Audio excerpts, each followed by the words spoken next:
ओम नमो भगवते वासुदेवाय। नमस्कार दोस्तों, स्वागत है आप सभी का हमारे चैनल भक्ति ज्ञान में। दोस्तों, आज मैं आपको श्रीमद् भागवत महापुराण की कथा सुना रहा हूँ। आप सभी भक्तजन इस कथा को श्रद्धा पूर्वक मन लगाकर सुने। भगवान श्री कृष्ण आप सभी की मनोकामना पूर्ण करेंगे और आप सभी के कष्टों को हर लेंगे। दोस्तों, पिछली कथा में हमने श्रवण किया था गृहस्थ संबंधी सदाचार। आज की कथा में हम श्रवण करेंगे गृहस्थों के लिए मोक्ष धर्म का वर्णन। नारद जी कहते हैं, युधिष्ठिर, कुछ ब्राह्मणों की निष्ठा कर्म में, कुछ की तपस्या में, कुछ की वेदों के स्वाध्याय और प्रवचन में, कुछ की आत्मज्ञान के संपादन में तथा कुछ की योग में होती है। गृहस्थ पुरुष को चाहिए कि श्राद्ध अथवा देव पूजा के अवसर पर अपने कर्म का अक्षय फल प्राप्त करने के लिए ज्ञाननिष्ठ पुरुषों को ही हव्य कव्य का दान करे। यदि वह ना मिले तो योगी प्रवचनकार आदि को यथा योग और यथा क्रम देना चाहिए।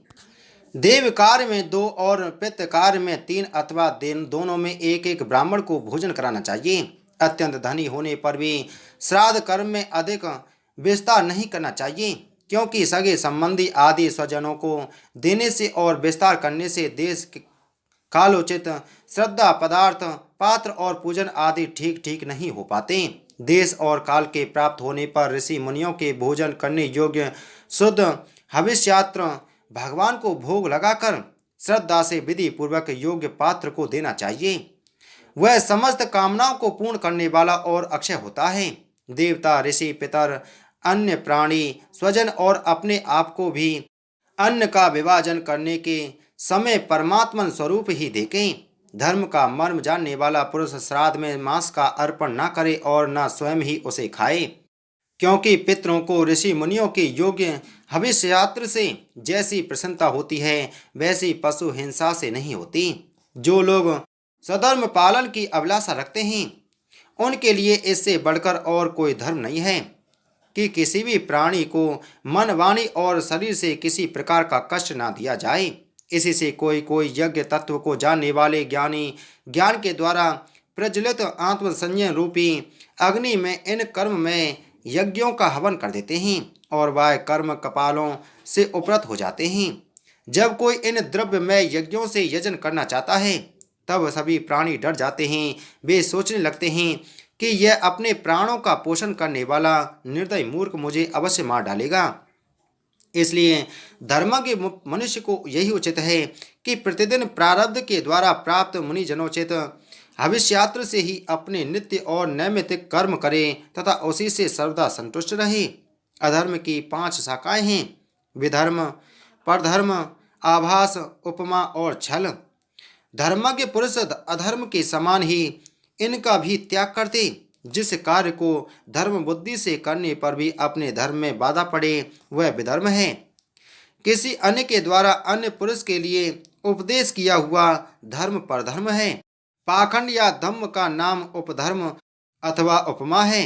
शास्त्र के वचनों का दूसरे प्रकार का अर्थ कर देना छल है। मनुष्य अपने आश्रम के विपरीत स्वेच्छा से जिसे धर्म मान लेता है वह आवास है। अपने अपने स्वभाव के अनुकूल जो वर्णाश्रोचित धर्म है वे भला किसे शांति नहीं देते। धर्मात्मा पुरुष निर्धन होने पर भी धर्म के लिए अथवा शरीर निर्वाह के लिए धन प्राप्त करने की चेष्टा न करें, क्योंकि जैसे बिना किसी प्रकार की चेष्टा किए अजगर की जीविका चलती ही है, वैसे ही निवृत्ति परायण पुरुष की निवृत्ति ही उसकी जीविका का निर्वाह कर देती है। जो सुख अपनी आत्मा में रमण करने वाले निष्क्रिय संतोषी पुरुष को मिलता है वह उस मनुष्य को भला कैसे मिल सकता है जो कामना और लोभ से धन के लिए हाय हाय करता हुआ इधर उधर दौड़ता फिरता है। जैसे पैरों में जूता पहनकर चलने वाले को कंकड़ और कांटों से कोई डर नहीं होता, वैसे ही जिसके मन में संतोष है उसके लिए सर्वदा और सब कहीं सुख ही सुख है, दुख है ही नहीं। युधिष्ठिर, ना जाने क्यों मनुष्य केवल जल मात्र से ही संतुष्ट रहकर अपने जीवन का निर्वाह नहीं कर लेता, अपितु रसनेन्द्रिय और जननेन्द्रिय के फेर में पड़कर यह बेचारा घर की चौकसी करने वाले कुत्ते के समान हो जाता है। जो ब्राह्मण संतोषी नहीं है इंद्रियों की लोलुपता के कारण उसके तेज, विद्या, तपस्या और यश क्षीण हो जाते हैं और वह विवेक भी खो बैठता है। भूख और प्यास मिट जाने पर खाने पीने की कामना का अंत हो जाता है। क्रोध भी अपना काम पूरा करके शांत हो जाता है। परंतु यदि मनुष्य पृथ्वी की समस्त दिशाओं को जीत ले और भोग ले, तब भी लोभ का अंत नहीं होता। अनेक विषयों के ज्ञाता, शंकाओं का समाधान करके चित्त में शास्त्रोक्त अर्थ को बैठा देने वाले और विद्वत सभाओं के सभापति बड़े बड़े विद्वान भी असंतोष के कारण गिर जाते हैं।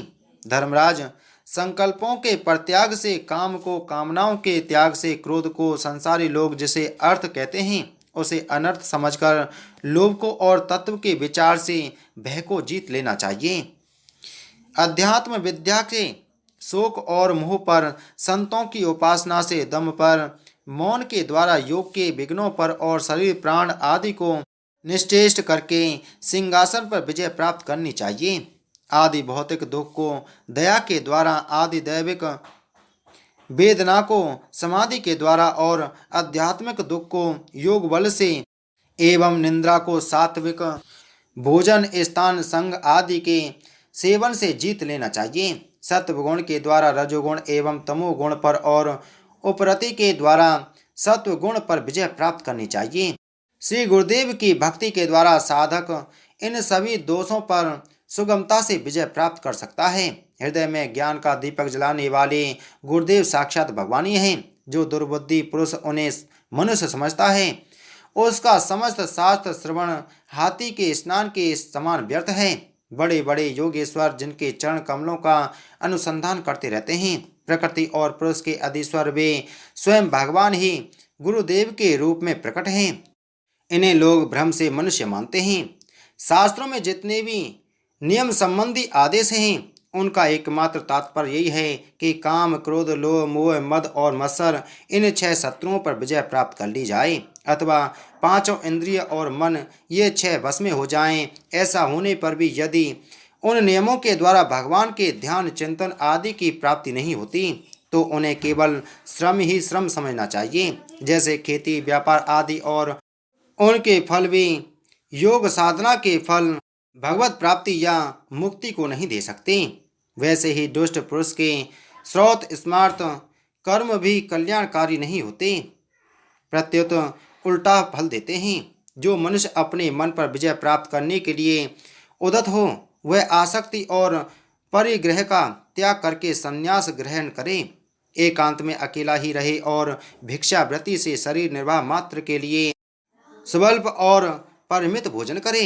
युधिष्ठिर, पवित्र और समान भूमि पर अपना आसन बिछाए और सीधे स्थिर भाव से समान और सुख कर आसन से उस पर बैठकर ओमकार का जप करे। जब तक मन संकल्प विकल्पों को छोड़ ना दे, तब तक नासिका के अग्रभाग पर दृष्टि जमाकर पूरक, कुंभक और रेचक द्वारा प्राण तथा अपान की गति को रोके। काम की चोट से घायल चित्त इधर उधर चक्कर काटता हुआ जहाँ जहाँ जाए, विद्वान पुरुष को चाहिए कि वह वहाँ से उसे लौटा लाए और धीरे धीरे हृदय में रोके। जब साधक निरंतर इस प्रकार का अभ्यास करता है, तब ईंधन के बिना जैसे अग्नि बुझ जाती है, वैसे ही थोड़े समय में उसका चित्त शांत हो जाता है। इस प्रकार जब काम वासनाएं चोट करना बंद कर देती हैं और समस्त वृत्तियां अत्यंत शांत हो जाती हैं, तब चित्त ब्रह्मानंद के संपर्श में मग्न हो जाता है और फिर उसका कभी उत्थान नहीं होता। जो सन्यासी पहले तो धर्म, अर्थ और काम के मूल कारण गृहस्थाश्रम का परित्याग कर देता है और फिर उन्हीं का सेवन करने लगता है, वह निर्लज्ज, अपने उगले हुए को खाने वाला कुत्ता ही है। जिन्होंने अपने शरीर को अनात्मा, मृत्युग्रस्त और विष्टा, कृमि एवं राख समझ लिया था, वे ही मूढ़ फिर उसे आत्मा मानकर उसकी प्रशंसा करने लगते हैं। कर्म त्यागी गृहस्थ, व्रत त्यागी ब्रह्मचारी, गांव में रहने वाला तपस्वी, वानप्रस्थ और इंद्रियलोलुप सन्यासी, ये चारों आश्रम के कलंक हैं और व्यर्थ ही आश्रमों का ढोंग करते हैं। भगवान की माया से विमोहित उन मूढ़ों पर तरस खाकर उनकी उपेक्षा कर देनी चाहिए। आत्मज्ञान के द्वारा जिसकी सारी वासनाएं निर्मूल हो गई हैं और जिसने अपनी आत्मा को पर ब्रह्म स्वरूप जान लिया है, वह किस विषय की इच्छा और किस भोक्ता की तृप्ति के लिए इंद्रिय लोलुप होकर अपने शरीर का पोषण करेगा। उपनिषदों में कहा गया है कि शरीर रथ है, इंद्रियां घोड़े हैं, इंद्रियों का स्वामी मन लगाम है, शब्द आदि विषय मार्ग है, बुद्धि सारथी है, चित्त ही भगवान के द्वारा निर्मित बांधने की विशाल रस्सी है, 10 प्राण धुरी हैं, धर्म और अधर्म पहिए हैं और इनका अभिमानी जीव रथी कहा गया है। ओंकार ही उस रथी का धनुष है, शुद्ध जीवात्मा बाण और परमात्मा लक्ष्य है। इस ओंकार के द्वारा अंतरात्मा को परमात्मा में विलीन कर देना चाहिए। राग द्वेष लोभ शोक मोह भय मद मान अपमान, दूसरे के गुणों में दोष निकालना, छल हिंसा, दूसरों की उन्नति देखकर जलना, तृष्णा प्रमाद भूख और नींद, ये सब और ऐसे ही जीवों के और भी बहुत से शत्रु हैं। उनमें रजोगुण और तमोगुण प्रधान वृत्तियां अधिक हैं, कहीं कहीं कोई कोई सत्वगुण प्रधान ही होती है।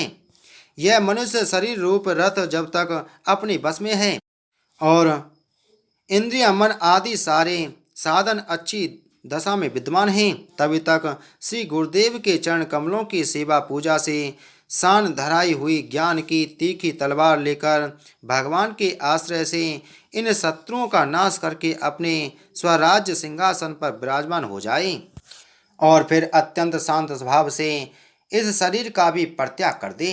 नहीं तो तनिक भी प्रमाद हो जाने पर ये इंद्रिय रूप दुष्ट घोड़े और उनसे मित्रता रखने वाला बुद्धि रूप सारथी रथ के स्वामी जीव को उल्टे रास्ते ले जाकर विषय रूपी लुटेरों के हाथों में डाल देंगे।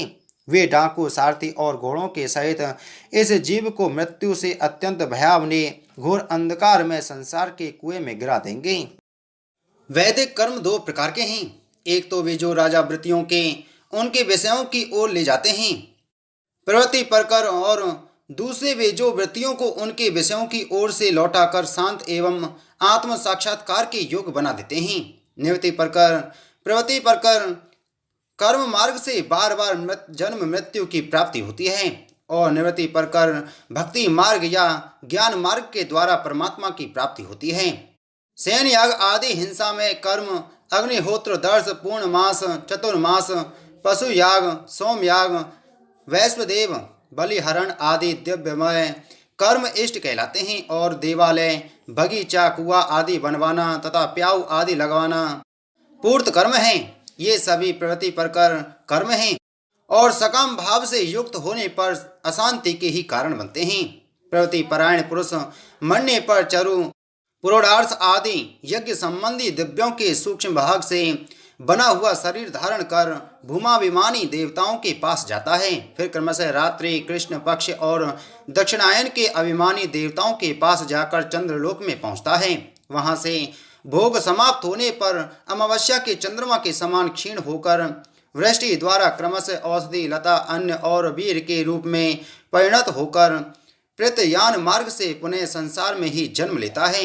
युधिष्ठिर, गर्भाधान से लेकर अंत्येष्टि पर्यंत संपूर्ण संस्कार जितने होते हैं उनको द्विज कहते हैं।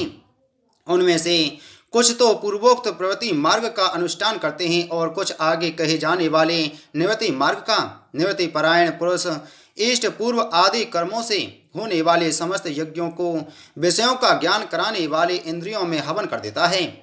इंद्रियों को दर्शन आदि संकल्प रूप मन में, वैकारिक मन को परावाणी में और परावाणी को वर्ण समुदाय में, वर्ण समुदाय को ओम, इन 3 स्वरों के रूप में रहने वाले ओंकार में, ओंकार को बिंदु में, बिंदु को नाद में, नाद को सुतात्मा रूप प्राण में तथा प्राण को ब्रह्म में लीन कर देता है। वह निवृत्ति निष्ठ ज्ञानी क्रमश अग्नि, सूर्य, दिन, सायंकाल, शुक्ल पक्ष, पूर्णमासी और उत्तरायण के अभिमानी देवताओं के पास जाकर ब्रह्मलोक में पहुंचाता है और वहां के भोग समाप्त होने पर वह भूलोकपादिक विश्व अपने स्थूल उपाधि को सूक्ष्म में लीन करके सूक्ष्मोपाधिक तेजस हो जाता है। फिर सूक्ष्म उपाधि को कारण में ले करके कारणोपाधिक प्राज्ञ रूप से स्थित होता है। फिर सबसे साक्षी रूप से सर्वत्र अनुगत होने के कारण साक्षी के ही स्वरूप में कारणोपाधि का ले करके तुरीय रूप से स्थित होता है। इस प्रकार दृश्यों का लय हो जाने पर वह शुद्ध आत्मा रह जाता है। यही मोक्ष पद है। इसे देवयान मार्ग कहते हैं। इस मार्ग से जाने वाला आत्मोपासक संसार की ओर से निवृत्त होकर क्रमशः एक से दूसरे देवता के पास होता हुआ ब्रह्मलोक में जाकर अपने स्वरूप में स्थित हो जाता है। वह प्रगति मार्ग के समान फिर जन्म मृत्यु के चक्कर में नहीं पड़ता। ये पितृयान और देवयान दोनों ही देवोक्त मार्ग हैं। जो शास्त्रीय दृष्टि से इन्हें सत्वतः जान लेता है वह शरीर में स्थित रहता हुआ भी मोहित नहीं होता। पैदा होने वाले शरीर के पहले भी कारण रूप से और उनका अंत हो जाने पर भी उनकी आवधिक रूप से जो स्वयं विद्यमान रहता है, जो भोग रूप से बाहर और भोक्ता रूप से भीतर है, तथा ऊंच और नीच जानना और जानने का विषय, वाणी और वाणी का विषय, अंधकार और प्रकाश आदि वस्तुओं के रूप में जो कुछ भी उपलब्ध होता है वह सब स्वयं यह तत्ववेत्ता ही है। इसी से मोह उसका स्पर्श नहीं कर सकता। दर्पण आदि में दीख पड़ने वाला प्रतिबिंब विचार और युक्ति से बाधित है, उसका उनमें अस्तित्व है नहीं, फिर भी वस्तु के रूप में तो वह दिखता ही है। वैसे ही इंद्रियों के द्वारा दिखने वाला वस्तुओं का भेदभाव भी विचार, युक्ति और आत्मानुभव से असंभव होने के कारण वस्तुतः न होने पर भी सत्य सा प्रतीत होता है। पृथ्वी आदि पंचभूतों में से इस शरीर का निर्माण नहीं हुआ है। वास्तविक दृष्टि से देखा जाए तो ना तो वह उन पंचभूतों का संघात है और ना विकार या परिणाम है, क्योंकि यह अपने अवयवों से ना तो पृथक है और ना उनमें अनुगति है, अतः मिथ्या है। इसी प्रकार शरीर के कारण रूप पंचभूत भी अवयवी होने के कारण अपने अवयवों सूक्ष्म भूतों से भिन्न नहीं है। अवयव रूप ही है। जब बहुत खोजबीन करने पर भी अवयवों के अतिरिक्त अवयवी का अस्तित्व नहीं मिलता, वह असत्य ही सिद्ध होता है। तब अपने आप ही यह सिद्ध हो जाता है कि ये अवयव ही असत्य ही है। जब तक ज्ञान के कारण एक ही परम तत्व में अनेक वस्तुओं के वेद मालूम पड़ते रहते हैं, तब तक यह भ्रम भी रह सकता है कि जो वस्तुएं पहले थीं वे अब भी हैं। और स्वप्न में भी जिस प्रकार जागृत, स्वप्न आदि अवस्थाओं के अलग अलग अनुभव होते ही हैं तथा उनमें भी विधि निषेध के शास्त्र कह रहते हैं, वैसे ही जब तक इन विभिन्नताओं के अस्तित्व का मोह बना हुआ है तब तक यहाँ भी विधि निषेध के शास्त्र हैं ही। जो विचारशील पुरुष स्वानुभूति से आत्मा के त्रिविध अद्वैत का साक्षात्कार करते हैं वे जागृत, स्वप्न, सुप्ति और दृष्टा, दर्शन तथा दृश्य के वेद रूप स्वप्न को मिटा देते हैं। ये अद्वैत तीन प्रकार के हैं, आवाद्वैत, क्रियाद्वैत और द्रव्याद्वैत। जैसे वस्त्र सूत रूपी ही होता है वैसे ही कार्य भी कारण मात्र ही है, क्योंकि वेद तो वास्तव में है नहीं ही। इस प्रकार सबकी एकता का विचार भावाद्वैत है। युधिष्ठिर, मन, वाणी और शरीर से होने वाले सब कर्म स्वयं परब्रह्म परमात्मा में ही हो रहे हैं, उसी में अध्यस्त है। इस भाव से समस्त कर्मों को समर्पित कर देना क्रियाद्वैत है। स्त्री, पुत्र आदि सगे संबंधी एवं संसार के अन्य समस्त प्राणियों के तथा अपने स्वार्थ और भोग एक ही हैं, उनमें अपने और पराये का भेद नहीं है। इस प्रकार विचार द्रव्याद्वैत है। युधिष्ठिर, जिस पुरुष के लिए जिस द्रव्य को जिस समय जिस उपाय से जिससे ग्रहण करना शास्त्राज्ञा के विरुद्ध न हो उसे उसी से अपने सब कार्य संपन्न करने चाहिए। आपत्ति काल को छोड़कर इससे अन्यथा नहीं करना चाहिए। महाराज, भागवत भक्त मनुष्य वेद में कहे हुए इन कर्मों के तथा अन्याय स्वकर्मों के अनुष्ठान से घर में रहते हुए भी श्री कृष्ण की गति को प्राप्त करता है। युधिष्ठिर, जैसे तुम अपने स्वामी भगवान श्री कृष्ण की कृपा और सहायता से बड़ी बड़ी कठिन विपत्तियों से पार हो गए हो और उन्हीं के चरण कमलों की सेवा से समस्त भूमंडल को जीतकर तुमने बड़े बड़े राजस्व आदि यज्ञ किए हैं। पूर्व जन्म में इसके पहले के महाकल्प में भी एक गंधर्व था, मेरा नाम था उपवहन और गंधर्वों में मेरा बड़ा सम्मान था। मेरी सुंदरता, सुकुमारता और मधुरता अपूर्व थी। मेरे शरीर से सुगंधि निकला करती और देखने में मैं बहुत अच्छा लगता। स्त्रियां मुझसे बहुत प्रेम करती और मैं सदा प्रमाद में ही रहता। मैं अत्यंत विलासी था।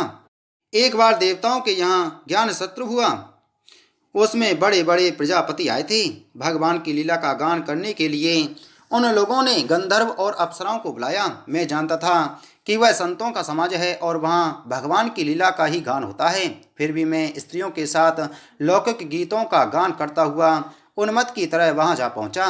देवताओं ने देखा कि यह तो हम लोगों का अनादर कर रहा है। उन्होंने अपनी शक्ति से मुझे शाप दे दिया कि तुमने हम लोगों की अवहेलना की है, इसलिए तुम्हारी सारी सौंदर्य संपत्ति नष्ट हो जाए और तुम शीघ्र ही शूद्र हो जाओ। उनके हिसाब से मैं दासी का पुत्र हुआ, किंतु उस शूद्र जीवन में किए हुए महात्माओं के सत्संग और सेवा शुश्रूषा के प्रभाव से मैं दूसरे जन्म में ब्राह्मण का ही पुत्र हुआ। संतों की अवहेलना और सेवा का यह मेरा प्रत्यक्ष अनुभव है। संत सेवा से ही भगवान प्रसन्न होते हैं। मैं तुम्हें गृहस्थों का पापनाशक धर्म बतला दिया। इस धर्म के आचरण से गृहस्थ भी अनायास ही सन्यासियों का मिलने वाला परम पद प्राप्त कर लेता है। युधिष्ठिर, इस मनुष्य लोक में तुम लोगों के भाग्य अत्यंत प्रशंसनीय हैं, क्योंकि तुम्हारे घर में साक्षात पर ब्रह्म परमात्मा मनुष्य का रूप धारण की करके गुप्त रूप से निवास करते हैं। इसी से सारे संसार को पवित्र कर देने वाले ऋषि मुनि बार बार उनका दर्शन करने के लिए चारों ओर से तुम्हारे पास आया करते हैं। बड़े बड़े महापुरुष निरंतर जिनको ढूंढते रहते हैं, जो माया के लेस से रहित परम शांत परमानंद अनुभव स्वरूप पर ब्रह्म परमात्मा हैं, वे ही तुम्हारे प्रिय हितैषी मेरे भाई पूज्य आज्ञाकारी गुरु और स्वयं आत्मा श्री कृष्ण हैं। शंकर ब्रह्मा आदि भी अपनी सारी बुद्धि लगाकर वे यह हैं, इस रूप में उनका वर्णन नहीं कर सकते। फिर हम तो कर ही कैसे सकते हैं। हम मौन भक्ति और संयम के द्वारा ही उनकी पूजा करते हैं। कृपा हमारी यह पूजा स्वीकार करके भक्तवत्सल भगवान हम पर प्रसन्न हों। श्री सुखदेव जी कहते हैं, परीक्षित, देवर्षि नारद का यह प्रवचन सुनकर राजा युधिष्ठिर को अत्यंत आनंद हुआ। उन्होंने प्रेम विलय होकर देवर्षि नारद और भगवान श्री कृष्ण की पूजा की। देवर्षि नारद भगवान श्री कृष्ण और राजा युधिष्ठिर से विदा लेकर और उनके द्वारा सत्कार पाकर चले गए। भगवान श्री कृष्ण ही परब्रह्म हैं। यह सुनकर युधिष्ठिर के आश्चर्य की सीमा न रही। परीक्षित, इस प्रकार मैंने तुम्हें दक्ष पुत्रियों के वंशों का अलग अलग वर्णन सुनाया। उन्हीं के वंश में देवता, असुर, मनुष्य आदि और संपूर्ण चराचर की सृष्टि हुई है। बोलो श्रीमद्भागवत महापुराण की जय। बोलो श्री कृष्ण चंद्र भगवान की जय। तो दोस्तों, उम्मीद है आपको कथा अच्छी लगी होगी, तो वीडियो को लाइक करें, वीडियो को ज़्यादा से ज़्यादा शेयर करें। अगर आप हमारे चैनल पर पहली बार आए हैं तो चैनल को सब्सक्राइब कर बगल में घंटी के बटन को जरूर दबाएं, जिससे हमारी आने वाली सभी वीडियो आप तक पहुंच सकें। आप सभी को जय श्री कृष्ण।